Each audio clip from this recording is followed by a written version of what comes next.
दिनैनि बे 48थि बोसोरसालिया आन्दिबारिया लखिमपुर जिल्ला ब्रह्म धर्म आफादनि बोसोरसालि जथुमा 22/1/2022 मायथाइनि सानखालि आन्दिबारिया लखिमपुर जिल्ला ब्रह्म धर्म आफादा दिनै दिपानि नाहरबारि 2 नाम्बार फोथाराव जानानै थांदों। आरोबाव गोबां खामानि हाबाफारि मावलांबाय। बिनि बिथोराव जोंना गिबियावनो भक्तफोर थाग्रा बादा बेखेवनाय जादोंमोन। बिनि उनाव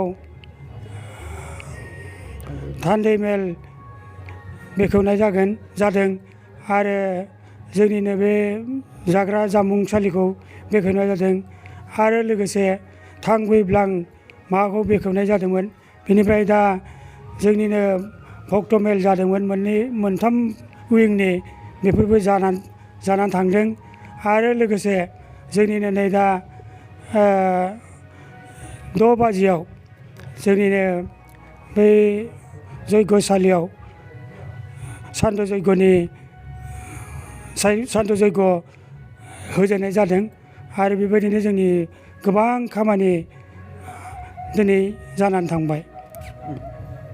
बोखावै लखिमपुर जिल्ला दुलाराय ब्रह्म धोरोम लाइमोन आफादनि 18थि बोसोरसालिया जथुम्मा।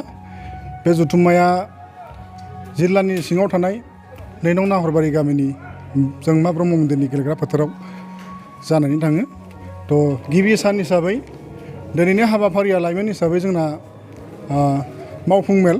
बे मावफुं मेला जोंनि जिल्लानि केबिनेट आइ बाबामोना जोंखौ हेफाजाब होनायनि गेजेरजों जोंनि मावफुं मेला मोजाङै मोजां जाफुंलाङो।